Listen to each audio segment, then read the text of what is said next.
Start करते हैं आज का एपिसोड के स्टार्ट में हम देखते हैं कि शोबाई का मास्टर उस पर चिल्ला रहा होता है और उसे कहता है कि क्या तुम अपनी गलती मानते हो। तो शोबाई कहता है कि हाँ, मैं अपनी गलती मानता हूँ। जिस पर उसका मास्टर कहता है कि वेरी गुड, तुम्हें अपनी गलती माननी भी चाहिए।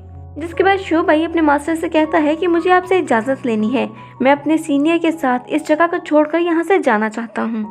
शोबाई की बात सुनकर मास्टर बहुत ज़्यादा गुस्से में आ जाता है और कहता है कि तुम्हें इसी लड़के ने भड़काया है यहाँ से जाने के लिए। और ये कहते ही वो अपने फायर फॉर्मेशन को एक्टिवेट कर लेता है और फेंगशो पर अटैक कर देता है। और फेंगशो भी अपने प्रोटेक्टिव फॉर्मेशन को एक्टिवेट कर लेता है और उस शील्ड के जरिए वो आसानी से उस अटैक से बच जाता है। फेंगशो के पावर्स को देखकर वहाँ पर खड़ा सर्वेंट डर से कांपने लग जाता है।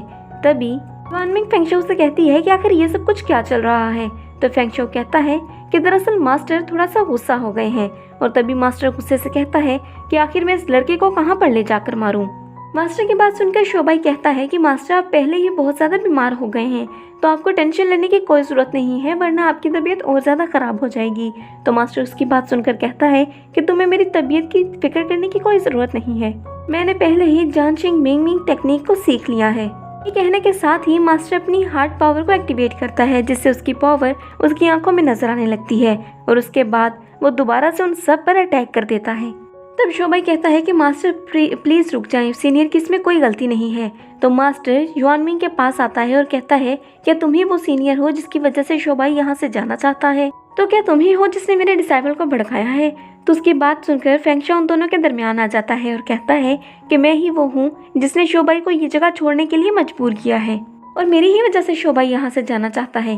तो उसकी बात सुनकर मास्टर कहता है कि अगर तुमने अपना गुनाह कबूल कर ही लिया है तो तुम्हें अब मेरे कहर से कोई भी नहीं बचा सकता। ये कहने के साथ ही मास्टर जैसे ही फेंगशो पर अटैक करने वाला होता है, फेंगशो वहाँ से भागने लगता है और मास्टर उसका पीछा करने लग जाता है। फेंगशो मास्टर को बहुत ज्यादा बाहर दौड़ाता है। फेंगशो भागते हुए एक ऊंची जगह पर चढ़ जाता है और मास्टर भी उसके पीछे ही उस ऊंची जगह पर चढ़ जाता है और उसके बाद वो उस पर मल्टी स्वॉर्ड अटैक करता है, जिसको फेंगशो फिर से शील्ड एक्टिवेट करके रोक लेता है। ये सब देखकर मास्टर फेंगशो को कहता है कि तुम्हारा अटैक बहुत ही ज़बरदस्त है, तुम तो मेरे अटैक को बहुत आसानी से रोक सकते हो और आम इंसान इसे नहीं रोक सकता। तो फेंगशो कहता है कि मास्टर मैं जानता हूँ आप मुझे जानबूझ के दौड़ा रहे थे, क्योंकि आप मुझसे जो बात करना चाहते थे आप उन लोगों के सामने नहीं कर सकते थे, इसलिए आप चाहते थे कि मैं वहाँ से कहीं दूर आ सकूँ और आप मुझसे वो बात कर लें जो आप करना चाहते हैं। फेंगशो की बात सुनकर मास्टर कहता है कि मैं तुम्हारा एहसानमंद हूँ कि तुमने मेरे डिसाइपल को उस बायोसेक्ट की विच से बचाया है और इसके लिए मैं तुम्हें थैंक्स करना चाहता हूँ। अगर कभी भी तुम्हें मेरी हेल्प की ज़रूरत हो तो मैं हमेशा तुम्हारी हेल्प के लिए हाजिर हूँगा। और अगर तुम उन लोगों की मदद नहीं करती तो शायद वो लोग उसी वैली में मर चुके होते। मास्टर की बात सुनकर फेंगशो दिल में सोचता है कि शुक्र है मास्टर को पता नहीं लगा कि शोबाई की वो इंजरी मेरी वजह से ही हुई है। उसके बाद मास्टर फेंगशो को बताता है कि मैं काफ़ी टाइम से चाहता था कि शोबाई इस सेक्ट को छोड़कर कहीं और चला जाए। तो फेंगशो कहता है कि आप उसे यहाँ से क्यों भेजना चाहते हैं? तो मास्टर जवाब देता है कि शोबाई बहुत ही ज़्यादा टैलेंटेड है और मैं चाहता हूँ कि तुम उसके साथ किसी और सेक्ट को ज्वाइन कर लो और इस तरह तुम लोग काफ़ी अच्छी टीचिंग्स हासिल कर सकते हो और काफ़ी अच्छी टेक्निक्स भी सीख सकते हो। तब फेंगशो मास्टर से पूछता है कि शोबाई इस वैली में कैसे आया था। तो मास्टर हंसने लगते हैं और कहते हैं कि एक दिन मैं कहीं से गुजर रहा था तो मुझे वो एक जगह पर पड़ा हुआ मिला था। वो जंगल में था और बहुत ज़्यादा भूखा था, तब मैंने उसे कुछ पिल्स दिए और उसे खाने के बाद वो मेरे साथ साथ मेरे घर तक चला आया और तब से लेकर आज तक मैंने उसे अपने साथ ही रखा है।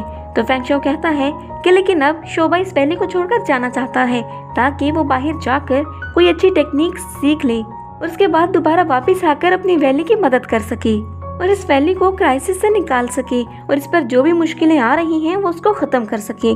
तो मास्टर कहता है कि यही सबसे बेस्ट है, मैं चाहता हूँ कि वो कभी दोबारा यहाँ पर वापस ना आए। मास्टर कहता है कि 1000 आटम वैली दिन ब दिन कमज़ोर पड़ती जा रही है, मैं नहीं जानता कि इसके पीछे किसका हाथ है, लेकिन जो कोई भी है वो जानबूझकर ऐसा कर रहा है और हमारी सारी कमजोरियों से फ़ायदा उठा रहा है। फेंगशो कहता है कि मुझे लगता है इस सब के पीछे शेनवो वैली का हाथ है।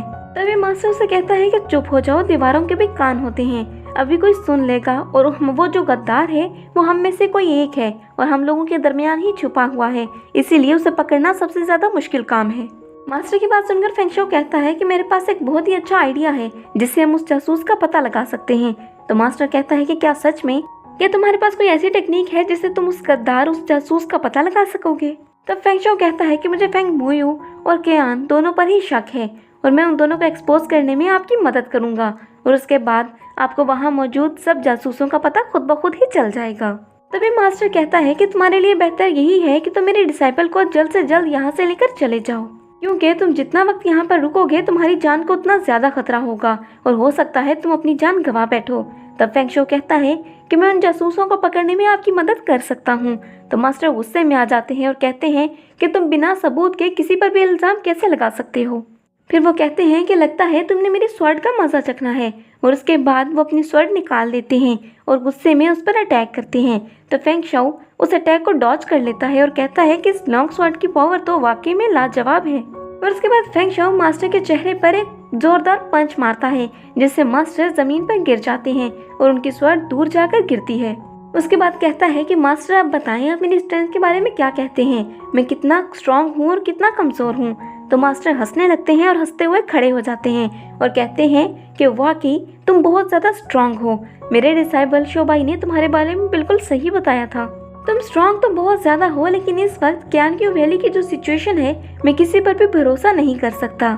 मास्टर फेंग शाओ से कहते हैं कि मैं जानता हूँ तुम्हारी पावर नेचुरल है। उसके बाद उसके इर्द गिर्द एक बहुत बड़ी दीवार खड़ी कर देते हैं। तब फेंग शाओ सोचता है कि मास्टर तो सच में बहुत ज्यादा पावरफुल है। वो दीवार खड़ी करने के बाद मास्टर फेंग शाओ से कहते हैं कि मैं सिर्फ ये देखना चाहता हूँ तुम अपनी पावर्स का यूज किस तरह से करते हो। तब फेंग शाओ सोचता है कि मैं क्यानक्यू वैली की हेल्प तो करना चाहता हूँ लेकिन मैं इनको अपनी एट्रीब्यूशंस के बारे में नहीं बताना चाहता। और ये सोचने के साथ ही वो एक फॉर्मेशन एक्टिवेट करता है और उन वॉल्स पर अटैक कर देता है जिससे वो वॉल्स टूट जाती हैं और फेंग शाओ बाहर आ जाता है। और इसके साथ ही हमारा आज का एपिसोड यहीं पर एंड हो जाता है। दोस्तों ये सीरीज बहुत ही ज्यादा अमेजिंग जा रही है और इसकी फाइट तो बहुत ही ज्यादा अमेजिंग है। अगर आप इस फाइट को एंजॉय कर रहे हैं और आज के एपिसोड को एंजॉय किया है तो वीडियो को लाइक कर दें और अगर आप हमारे चैनल पर न्यू हैं तो चैनल को सब्सक्राइब कर दें और बेल आइकन के बटन को दबा दें ताकि नेक्स्ट आने वाली एपिसोड्स आपको बिना देरी के मिलती रहें।